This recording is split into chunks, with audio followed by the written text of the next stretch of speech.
Good morning, students. So today in our social science class we will start a new chapter. Earlier in the previous class we have completed our civics chapter number 6, that was rural administration.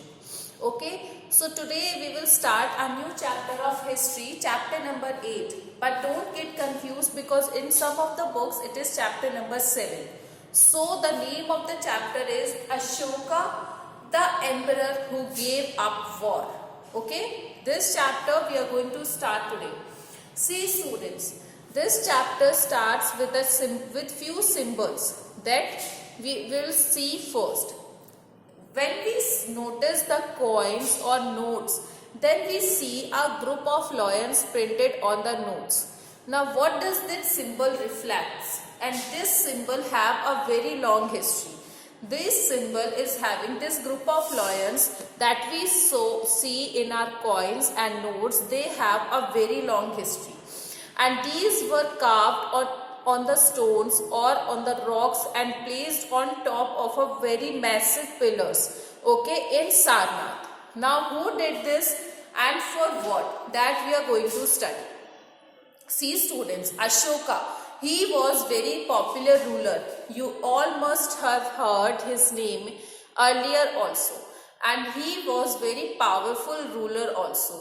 Now he gave instruction to his people to inscribe to do inscription work. What is inscription? That we have studied in the first chapter also. That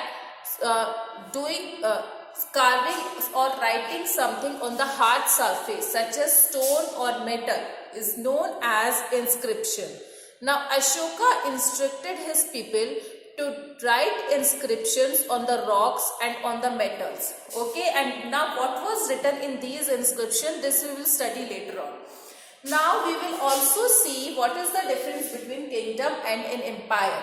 Okay, what is the difference between a kingdom and an empire, and why his area, why his kingdom, उनके kingdom को empire क्यों कहा जाता था? Why the area that is ruled by Ashoka was referred as empire?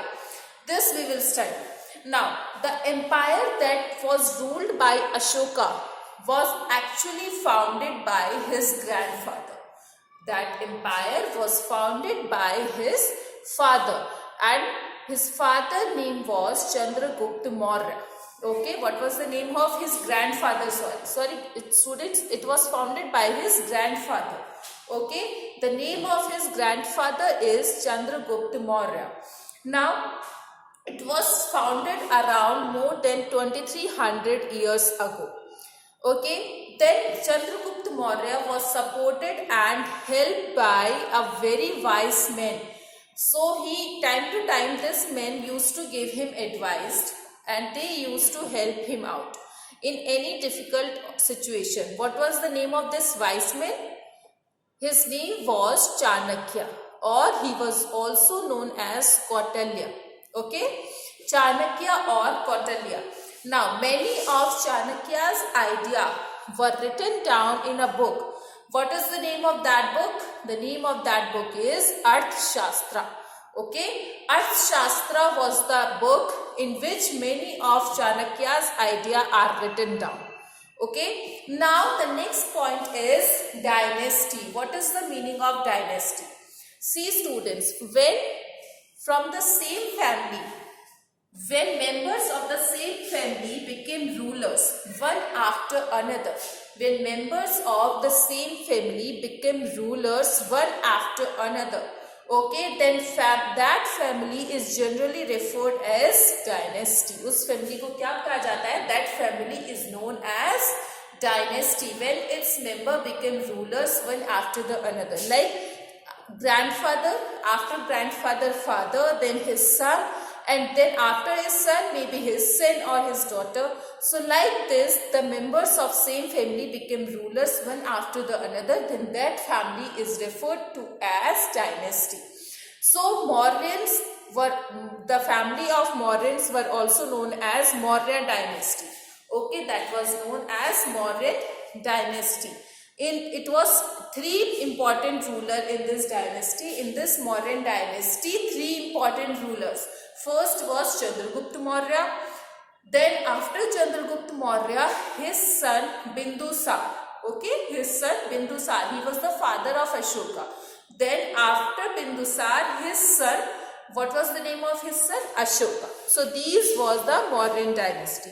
Now there were several cities in his empire which became very popular, like Patliputra, Takshila, Ujjain. So these were the cities in which generally the traders, the merchant and the official generally live in these cities. Other places were the village areas in which farmers and herders used to live.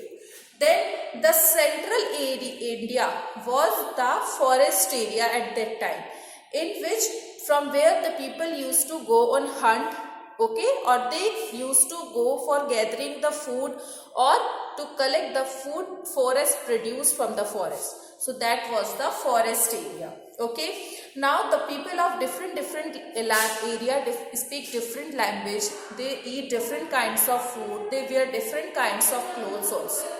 Now I told you that I will tell you what is the difference between a kingdom and an empire.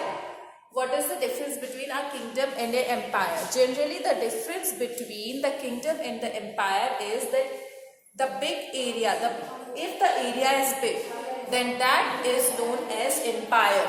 Empires are larger than the kingdom. Okay, empires are larger than the kingdom and the ruler of empire is known as emperor.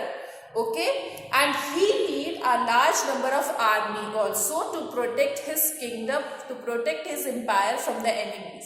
So this is the difference between the kingdom and an empire, that the large kingdoms होते थे, they are referred to as empire. Okay, so this is all that we studied in today's class, students. Please read your books very properly so that you can understand the whole chapter very well. Okay, so have a good day, students. Take care.